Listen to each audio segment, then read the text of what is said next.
You ever have one of those days that start out so damn absurd you gotta laugh? Otherwise, you'll end up breaking something you can't afford to fix? Yeah, that was the day I drove up the old dirt road to my family land, feeling the dust rattle in my teeth, and spotted a row of bulldozers just there, knocking down the barn my great-grandfather built with his own hands back in 1923. Picture this: pearls glinting in the sun, BMW keys dangling, and Brenda Castellanos, our local HOA president, the self-crowned queen of petty tyranny, standing there like she's posing for some criminal justice calendar, and she just looks at me, stone cold, and says, "You're trespassing. 72 hours to get out." Let that sink in a second. She's telling me I'm trespassing. On my own 700 acres. Land worth more than the GDP of some countries. Land that's been in my family for 4 generations. Passed down like a birthright. That's the setup. And yeah, if you're feeling your blood start to simmer, welcome to the party.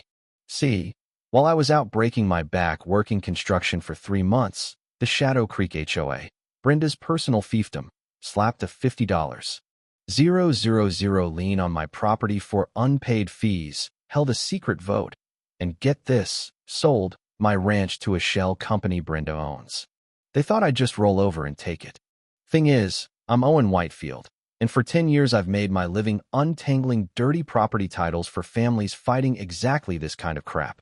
If they thought they stole my legacy, they'd pick the wrong guy. Here's where it gets fun. Now, I'm the one legally selling their homes, starting with Brenda's mansion and every single board member who voted yes. One loophole at a time. You got an HOA horror story? Drop it in the comments. And let me show you how this went down, the Whitefield way. Let's rewind a bit. My family has owned this slice of Montana since 1923, when my great-grandfather Samuel staked his claim with little more than calloused hands and a government land grant. We're talking rolling wilderness, streams so clear you could read your regrets in them, and forests thick with timber and secrets. Summers growing up, I lived in that barn, breathing in the scent of old wood and motor oil, while Grandpa Samuel showed me how to fix everything from tractors to legal messes. He'd spit tobacco juice into a spittoon and say, "Land's the only thing they ain't making more of, boy." Even now, I hear it every time I step past my grandma's rose garden. When Estelle passed 3 years back, her last words were, "Never let them take our mountain." She meant it. The smell of her roses hits me every time I walk that property line. Then came the trouble. In '95, some hotshot developer rolled in, dropped a bunch of identical McMansions in the valley, and decided that their brand-new Shadow Creek estates deserved an HOA. And somehow, through a bunch of lawyer tricks, they dragged our century-old homestead into their jurisdiction. Grandma was 87 at that point and tired of fighting City Hall. The HOA started demanding $247 a year for beautification, as if the mountain needed their help. I put it on autopay, figuring it was cheaper than arguing with pencil pushers. But then, Brenda Castellanos showed up. Imagine a soccer mom who thinks she's Al Capone. 52, ex-realtor, clawed her way up the HOA food chain until she ran the board like a personal business. Pearls, weekly salon trips, BMW with a vanity plate that probably says Queen. But under all that, Brenda was drowning in debt. $2.3 million owed to creditors, real estate deals gone belly up, casinos, you name it. And she looked at my land the way a starving wolf eyes a lamb. Her first shot came while I was in Denver working a bridge project. My old buddy Jake, he's had a spare key since high school, finds a certified letter on my kitchen table, thick with legalese. $50,000 environmental hazard assessment. Immediate payment, or they'd send in the hazmat team. I read the letter. Municipal codes that don't exist, violations conjured from thin air. Looked official, signed by her brother-in-law's law firm. I called, and the secretary, Dorothy, leans in real quiet and says, "Honey, you didn't hear it from me, but Brenda's got shopping center plans all over her desk. She keeps saying your mountain's gonna make her rich." And that's when it clicked. See, I'd been researching my own mineral rights, just a little side hustle as a title expert. Turns out, there's $47 million in natural gas under my land. Brenda figured it out, too. But here's what Brenda didn't know. While she was busy threatening little old ladies and cooking up fake violations, I was learning every single loophole in Montana property law. I knew every technicality, every weak point in the system. If David beat Goliath, it wasn't with a slingshot. It was by reading the rules Goliath was too arrogant to check. So when I rolled back from Denver and saw those bulldozers tearing down Samuel's barn, I knew exactly what to do. Brenda thought she could scare a construction worker. She didn't know she was messing with someone who'd spent 10 years collecting the legal equivalent of a nuke. 3 days after I got home, Brenda escalated. Emergency HOA meeting. Assessment for $75,000, allegedly for fire hazard cleanup. Glossy photos of dead timber and brush, but the barn in the background wasn't even mine. I recognized it from a foreclosure auction 50 miles away. Brenda literally Googled forest fire hazard and printed out stock photos. The woman shows up on my porch, perfume thick as bug spray, pearls shining like medieval armor. Marcus, this is unfortunate, but community safety comes first. I almost laughed in her face. That night, I spread out everything I'd collected, homestead deeds, survey maps, precedent cases, while the coyotes sang backup vocals. Grandpa always said, "The devil hides in the details, but so does salvation." First red flag. Montana law says emergency meetings need 14 days notice for any assessment over $1,000. Brenda gave me less than 24 hours. Illegal from the jump. Second, Samuel's original 1923 patent had a clause for federal protection. Old-timers saw this coming. And the kicker? An environmental study I'd paid for, just for insurance. Turns out, my land is home to a protected grizzly population. Any development, any bulldozer, would land you in federal prison. So I filed complaints, regulatory board, state authorities, requested an independent survey at HOA's expense by law. Brenda sent security, Jake and his cousin Danny, who I'd played football with. Jake corners me by the barn, says, "Brenda's paying us $20 an hour to watch you walk around your own land. She wants us to report violations." So, I'm reporting it's the cleanest wilderness in 3 counties. Hope that's okay. And we both laugh, because what else can you do? But I wasn't alone. I started talking to neighbors. Mrs. Tessa, who lost her garden to deed violations and $15,000 in forced landscaping. The Hendersons paid $8,000 to take down a flagpole. The Kowalskis had to tear down their kids' swing set for architectural inconsistency. Same playbook every time. Target folks who couldn't fight back, squeeze until they paid or left. Then, the independent survey came in. Pete, the state surveyor, grinned at me, tobacco juice spitting dirt. "Son, this land is so protected, even thinking about cutting firewood could land someone in federal prison. Your mineral rights are locked tight as long as the habitat stays." Felt like my first good night's sleep in months. But Brenda wasn't giving up. 37 days later, just before the deadline to challenge an assessment, a stack of forged foreclosure papers shows up, claiming I owe $127,000. Emergency hearing scheduled next Tuesday. Notice?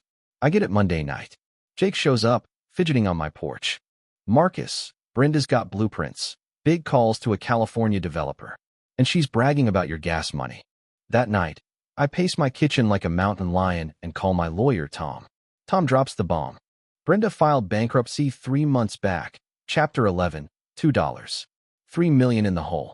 His forensic accountant finds she's stolen $847,000 from the HOA Reserve Fund. Fake consulting, shell companies, the works. Best part? She forged my signature on half the documents. So, I filed an emergency injunction to stop foreclosure. Submitted my own geological surveys, $47 million in gas, $15 million in rare earths. Next morning, I walk into the courthouse. Judge Harrison takes one look at the paperwork and freezes everything. Orders a forensic audit of HOA finances. Brenda's lawyer is sweating bullets. The real fireworks started after Jake handed me a video. Brenda, in her board meeting, motioning to sell the Whitefield property for delinquent assessments. 4 puppet board members raised their hands like kids in class. They filed the sale before lunch. By sunset, yellow sold signs were staked all over my land. I drove up and saw survey crews in Grandma's rose garden. Never been so furious. Felt it in my bones. Sarah, my forensic accountant, calls. She's traced Brenda's scam through 3 LLCs, 2 offshore accounts, and the Caymans. Brenda's run this scheme before. 12 other families, always targeting people during deployments, hospital stays, job transfers. She's stolen over $2 million in property. But Brenda made a fatal mistake. She promised my mineral rights as collateral to a criminal syndicate for a $12 million loan she already blew. So I went for the jugular, my water rights. My homestead controls 85% of the aquifer supplying Shadow Creek. In drought years, that means I can cut off water to 300 homes, legally. I sent letters to every resident explaining the situation. The phones lit up like Christmas. Now, the neighbors wanted her gone, too. Brenda responded by digging into my military records, trying to bribe county clerks, and even tried to threaten Sarah. That's when you know someone's desperate, threatening a forensic accountant who already called the feds. Sarah traced the calls, handed everything to the FBI. Friday afternoon, federal agents knocked on Brenda's door. She looked like she'd seen a ghost. But the real kicker, cleaning up the barn, my crowbar hit a hidden safe behind a false panel. Combination was in Grandma's Bible, 72,396, the date we climbed Pikes Peak together. Inside, the original 1923 patent, mineral surveys, and, the Real Shadow Creek HOA papers. Turns out, the developer back in '95 tried to rope in our property with forged maps. But Samuel outsmarted them, kept the evidence safe. Here's the twist. Those documents let me not only blow up the fake HOA claim, but also file for the entire association's dissolution. Yep, I could legally erase every rule and fee they'd ever invented. My legal team, Lisa Rodriguez, Tom, Sarah, set up a full-court press. We filed federal dissolution, mineral rights reclamation, criminal conspiracy charges. The FBI coordinated raids and bank freezes. Maria Santos, our local reporter, filmed everything. Shadow Creek became the media circus of the year. On courthouse day, I arrived in Grandpa's old pickup, uniform pressed. Brenda, once the HOA queen, now in orange, hair all wild, shuffling in cuffs. Judge Harrison laid it out, 47 counts, millions in restitution, asset seizures. When I explained the true value of the property, $77 million in protected resources, the courtroom gasped like they'd been hit with a cold wind. Brenda's world collapsed right there. The aftermath? Brenda, federal prison, 12 years, her assets liquidated for victim restitution. Her cronies got years, 3 corrupt county officials lost everything. The Shadow Creek Act passed, annual audits, federal oversight for HOAs.